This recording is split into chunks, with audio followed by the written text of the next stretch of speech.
This is Nick Riegelman.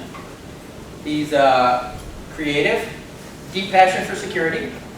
He's interested in enhancing employee awareness through phishing exercises that are engaging, not just the boring ones. And so you get on the click. Yeah. And he involves threat assessment. Wow. And boy, the stakeholder slam, man, you've been doing that ITIL stuff. Oh, idle. Yeah, the elephant thing. Yeah. Pink elephant. Yeah, pink elephant. Yeah. And you're committed to continuously challenging your team, organization to achieve higher standards for excellence and security. He also thinks the hot dog is a sandwich. Yeah. I threw up in my mouth a little bit at the mumbo jumbo stuff, but I wrote it. So, Yeah. well, an LLM wrote it. Welcome, Nick. Yeah. Well, thank you. Cool. Yeah. Yeah. I really appreciate y'all coming here and listening to me talk about being a mentor. This is a little bit different presentation for me. Not going to be nearly as technical as a lot of these that I do. A little bit of background for me. I'm an infosec consultant. That's what my title is. Basically, it's just a fancy way of saying I help the business do whatever it is that they're trying to do, but in a secure manner. I'm a former miscreant. I don't do that anymore. I was younger. We'll get into that a little bit. I am a chaotic good, and I'm only cryptic and Machiavellian because I care. And if any of you want to do some fun stuff, you can go to nickrules.com, and there's like a CTF that's there. It's like an old terminal system. There's a whole bunch of flags, and it's interesting. Have fun with that. And whatever you do, probably don't run an LLM agent through it unless you really want to use a lot of tokens. But it's designed to be an entry-level CTF for just navigating Unix file systems. So have fun with that, and if you win it, there's contact, and I'll give you something. So anyway, with that, let's go ahead and we'll get it started. So who remembers AOL? Yeah. Okay. Cool. I'm not dating myself too much. You've got which is awesome. Was anybody part of like the AOL prog scene? Anyone know what that was? Cool. I'm going to teach people something. So what AOL progs were is they were add-ons for AOL. And really, you could do a whole bunch of different things with them. You could fade text from like one color to another.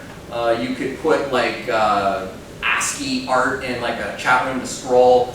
You could send email bombs to people, and you could even do this thing called punting. And what that was is you could send a string of characters to someone via an instant message, and it would kick them offline, which really sucked in the dial-up days because you had to dial back, and it took quite a bit. So some of the most popular progs, these are just a conglomeration. Probably the most popular is AOL. That was one of the original ones. For me, when I was in that scene, Gothic Nightmares was really big, Rampage Tools was really big, and really, I was obsessed with these things. I was 13 years old, and I don't know, I was a little miscreant. I wanted to kick people off the internet, and I wanted to scroll in chat rooms, you know, stupid miscreant stuff that you do. And really quickly, I wanted to learn how these worked. How do you make these? What are they made in? And I found out that they were made in this thing called Visual Basic.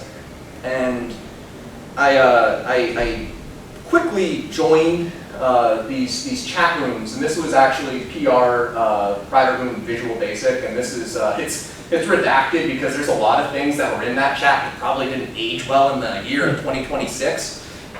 So we pulled that out, but if you actually look closely, you can see people in there who had the elite screen names. So there's someone who has a screen name Paint. So those were called leets. And there's people actively cracking screen names in here. Hold on. Okay. And this is basically where everybody would test their progs publicly. And this is where all the cool people hung out. And this is where I tried to hang out and fit in and make my prog, which didn't go over very well. So for those who aren't familiar with Visual Basic, you can download these files, they were basically the equivalent of like a DLL, and they were called BAS files. And the most popular one was called DOS32.bats. And really what this did is it created a bunch of different functions that you could then call, like send chat. It would send the string to the AOL chat room. And I downloaded DOS32.bats, and I basically tried to fake these timers and make these frogs, and it didn't work. It just didn't work. And I was hanging out in this chat room, and I met someone in the chat room, and his name was Noon. And the reason why his name was Noon, because his screen name was No Only Sometimes, and we just shortened it to Noon. And he did something honestly that changed my entire life. He sat down virtually, of course, and he taught me how to use Visual Basic. He taught me how to make my first prog, and it was awful. But he taught me how to make this, and I released a prog, and it was groundbreaking for me. And when you think about this was someone who didn't have any sort of a formal mentoring framework. He didn't schedule weekly one-on-ones. He was just a kid who knew something, who wanted to teach another kid who wanted to learn. Now, Noon couldn't have been more than 15. I was 16 years old. Or I was 13, sorry. I was dreaming of being 16. And to Noon, what he did probably was nothing. I doubt he even remembers it. I probably wouldn't have. You know, he was just a kid showing another kid in a chat room. But again, it changed my life. And without that small gesture, I don't know if I would be standing here talking today. I don't know if I would even be in information security. My path could have taken a very different turn. And what I really want to get across is mentoring, it doesn't require a title. It doesn't require a framework. It doesn't require even awareness that you're doing it. 2 teenagers in a chat room is all it took. Now, and here's the other thing. Half of the people in this room have been at Noon for someone. I guarantee that you have, and you didn't even know. You're probably already a mentor. Someone out there might be standing on a stage someday talking because of some small gesture that you didn't think was a big deal, but they did. Now, honestly, I lost touch with Noon over the years. The same way that you lose touch with people from that era. He turned 16, and I think he got an RX-7, and I never heard from him again. But if you're somehow hearing this, thanks. So, something I want to take a moment to really dismantle is this idea that mentoring is something that you eventually outgrow. And that's bullshit. That's not true. I have 10 years, over 10 years now, I'm getting old. I have over 10 years of professional experience in this industry. And the need for a perspective never fully goes away. What does change are the questions that you're going to ask or be asked. Early career, it's pretty straightforward stuff that everyone always asks. How do I break into infosec, right? What do I need to learn first? Am I even cut out for this? When you get to that mid part of your career, it starts to change a little bit. How do I handle this political situation? Senior, how do I lift people up without burning out? Which will probably be my next talk. If I can be here and admit that I still need mentors, maybe it's okay for you to as well. Has anyone ever heard of putting someone over? Ever heard that term? It's a professional wrestling term. If you can't tell, I really like pro wrestling. That's me clearly in the front row talking to some monster, very sober, and my wife is next to me scared for both of our lives. But we can really learn quite a bit about professional wrestling. So really what the term is, it's when an established performer deliberately makes a new performer look strong. I don't know if you know this, but professional wrestling is fake. So when you throw that punch, you're not actually landing, or at least it shouldn't. But when they sell that, they make it look absolutely devastating. They make him look like a monster. The veteran is going to sell all those moves. Sometimes the veteran's even going to take a loss in that match. It's not charity. It's how the entire industry works, and it's not that different from our industry, or really any industry. If you don't have people, if you don't put people over, the audience gets bored, the business collapses on itself. If seniors hoard the knowledge, don't share that with others, we gatekeep access. We're just going to let people be burnt out who never got an opportunity to grow, never got an opportunity to be a senior. Again, the whole thing collapses on itself. So, when you put someone over, it honestly isn't some grand gesture. The thing is they're small but deliberate choices. It could be something as simple as you bring a junior analyst into an incident review, and you let them share the findings that they found, by the way, and you let them present. CC them on an email that goes to your CISO. Frame it as their win. If you get asked to speak at a conference or an event, decline. Say, I know someone who'd be perfect for that opportunity. Share your process, not your conclusion. Each of these things is going to cost you something. I'm not going to lie and say that it's free, because it's not. It costs you a little bit.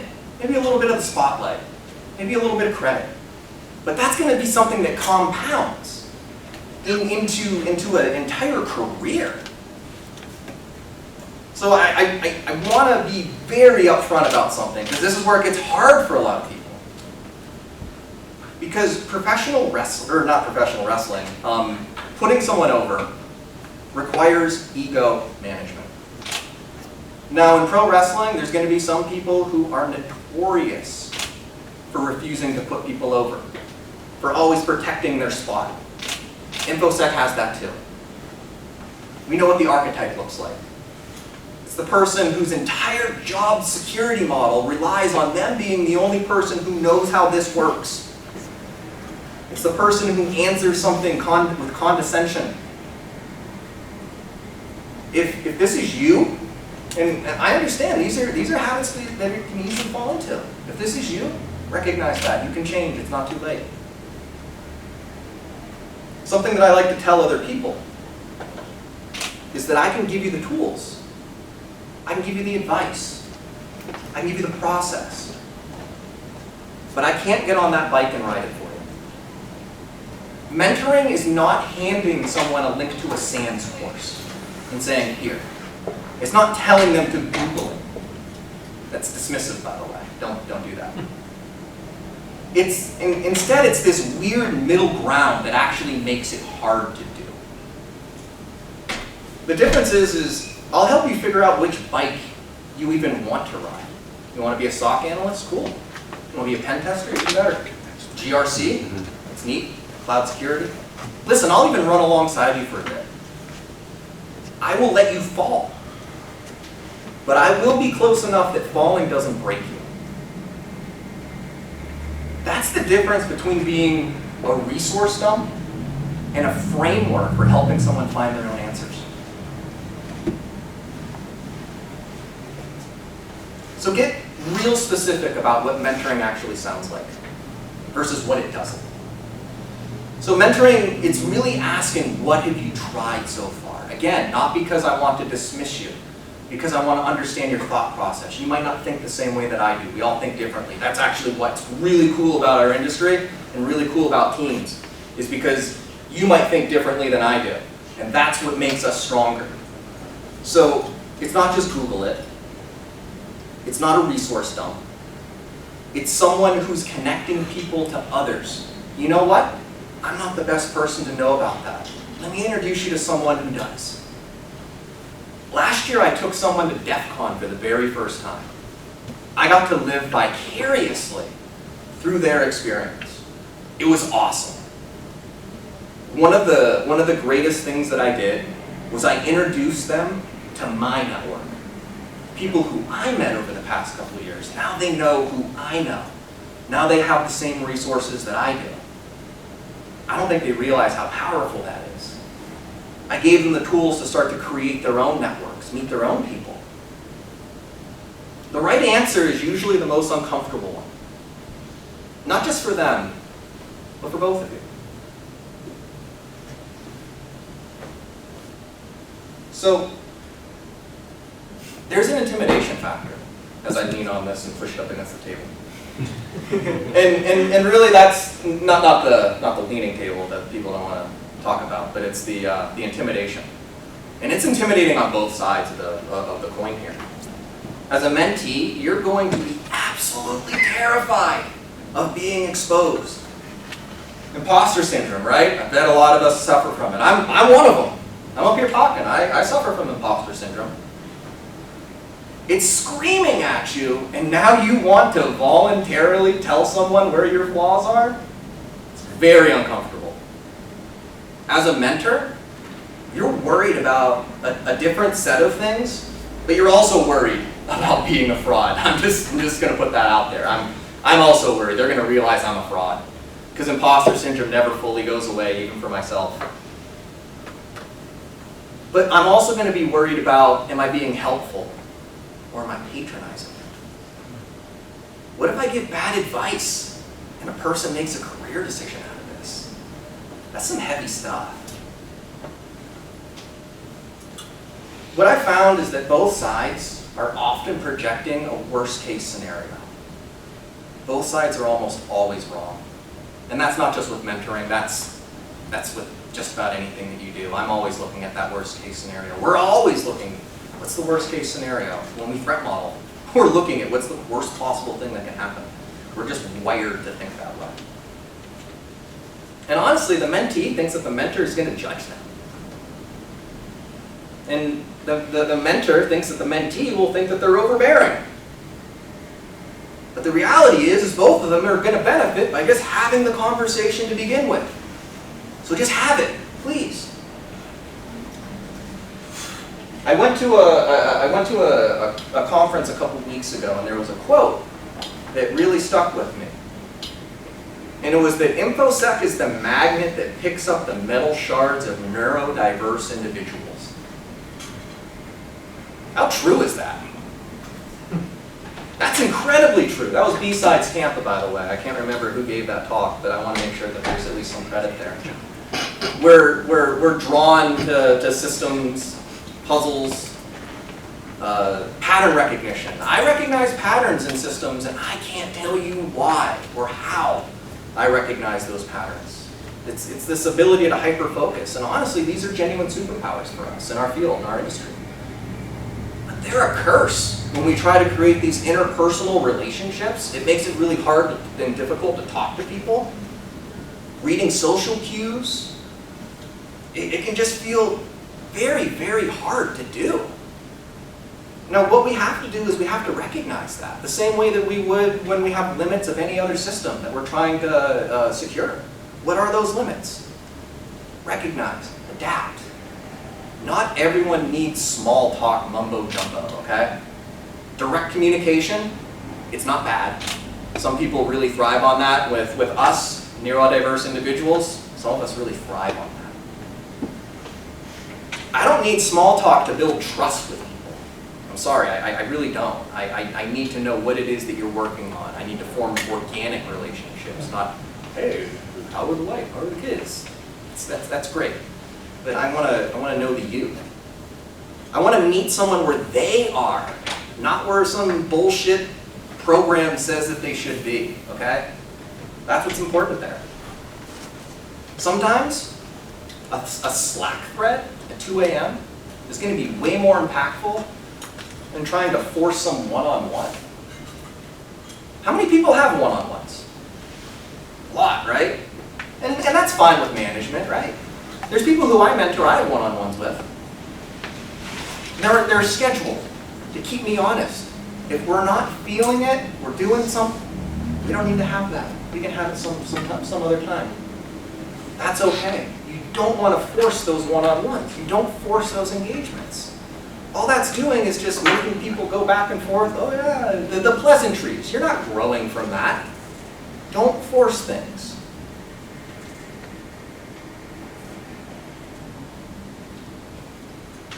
I'll take a little sip. Water the plant, so to speak. Because this is really the reframe here.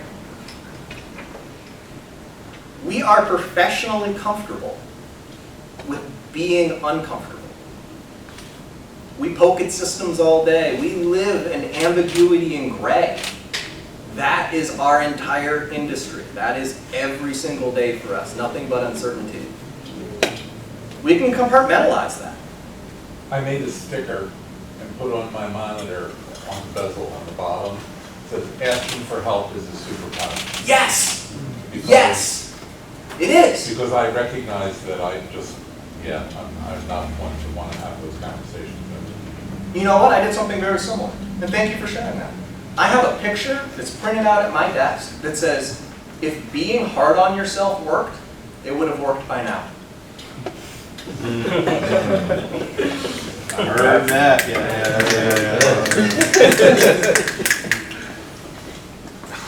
So really, when you think about the compartmentalization of your skills, they transfer. So it's really the curiosity. Why does it work this way?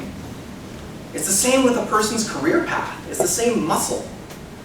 It's really that persistence. Oh man. Man, that persistence. We're hackers, right? We don't get it right on the first try. Never. I mean, sometimes, but never. Never works on the first try. We're persistent. Got to keep at it. What's the most important thing? Showing up. It's the hardest, and it's also the easiest thing to do. You don't think so? It's really, really, really easy to go to a conference on a Friday when I get the day off of work and work pays for it. Really easy to do that. What about today? It's Saturday. You're all here because you want to be here. You all showed up. Seriously, congrats to all of you. Give yourself a round of applause. You showed up. And I'm not saying that you don't if you don't show up on a Saturday, but like you're here because you want to be here. That's the thing, and those are the people that you want to gravitate with. Those are the people you need to build communities around. When you have your first meet and only 5 people show up, those are the people that show up. It's easy to show up when things are growing. It's easy to show up when there's 1,000 people there. When there's only 5, it's not so easy to show up. Showing up is honestly the easiest, and it's also the hardest part about all of this. So this is really the practical takeaway in a lot of this, and I rushed through a lot of this. I spoke really fast, but maybe we can have some discussion towards the end of this. But it's really not that hard. And I've gone over this a couple different times because I watched some video where I supposedly I have to say it 3 times for it to sync with a lot of folks. So I made it a 3-step process, and it's really only 2. First, find someone whose work that you respect. It could be a con like this. It could be LinkedIn, Slack, Discord, infosec 716, right? Anywhere, your own team even. Say the small, brave thing. Hey, I like how you approach this thing. Want to talk sometime and pick your brain a little bit? That's it. That's it. That's it. And if they say no, listen, that's okay. There's nothing wrong with that. Go find someone else. You didn't sign a contract. You didn't sign your life away. You didn't ask them to prom.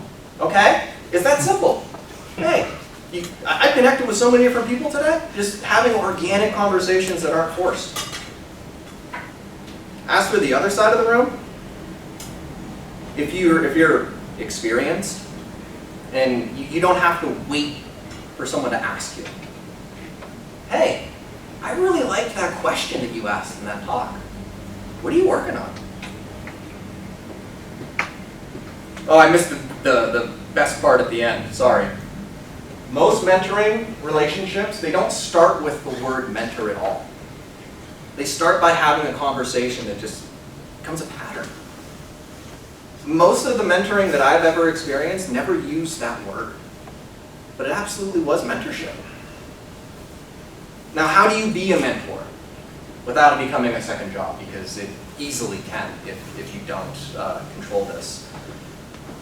First, really, you have to lead with questions. And that can be hard for some people. You need to ask, don't tell. What have you considered? Again, I want to understand what your thought process is. Where are you getting hung up? You don't need to think the exact same way that I do. I just need to understand how you think. Second, who's here of asynchronous mentorship? It's a newer one for me. And what that is that's basically online mentorship through different Discord chats. It's not formalized one-on-ones. Holy shit, I didn't even know that was a formal thing. I didn't know, like, I really didn't. I do this with so many different people. It's awesome. Take advantage of that. You don't have to have a mentor where you work or, like, it can be anyone. Sometimes a thoughtful message that's in the middle of the night, it's way better than some forced one-on-one. Third, you need to be honest with yourself. I don't know, let me connect you with someone who does. That's not failure. That's honestly some of the best mentoring that's out there. I love connecting people with others. I love sharing my network. It makes us all stronger, and that's the only way that we're going to become strong. That's the only way this industry survives. Again, put people over. Fourth, the check-ins are going to beat those formal meetings. I talked about this already. Don't force the one-on-one. Sometimes a short message of "you got this" or "how's that thing going?" That's really going to help out. You know what? I got 3 messages from people who, I guess it's a mutual mentorship. Said, "Hey, good luck with your presentation." You know, that's the stuff. That's the encouragement. We need to do more of that. And fifth, this is probably the hardest for everyone. Know when to push people and know when to hold. Sometimes people need to hear the encouragement. Sometimes people need to hear "you got this," just like I did half hour ago or whatever it was. You need to hear that sometimes. Other times, you need to hear, you know, "I like this, but you really need to rethink the approach." Or "this isn't ready for prime time yet." That's being honest. Both of those are mentoring. Both of those are really strong. So as I bring this back, a teenager in a chat room, like 20 years ago, okay, more than 20 years ago, they taught me Visual Basic. And he didn't know that he was mentoring. He didn't have a framework. He didn't have a plan. He simply was someone who was a few steps ahead and wanted to help someone who wanted to learn. And I'm standing here because of that. And really what I want to sit with all of you is, I guarantee a lot of us, some of us, many, who knows, are already immune for people. So, and that could be that time that you answered a question in Discord, time you walked a junior through a log. Hey, time you said, "nice question." A time you caught someone in the hallway and wanted to talk. You probably don't even remember those interactions, but they probably do. So what I want to ask you, be that person for someone else. Deliberately. On purpose. Put someone over. And this is honestly the hardest part. Let someone be that person for you. The conversation, it doesn't have to be perfect, okay? And honestly, I'm not going to lie and say that it will be. They're never perfect. What's important is that conversation happens. So go find someone in the hallway, after party, the infosec 716 Discord, and say that thing today, or wherever the hell it is that you go to meet people. Say that small brave thing out loud. And thank you.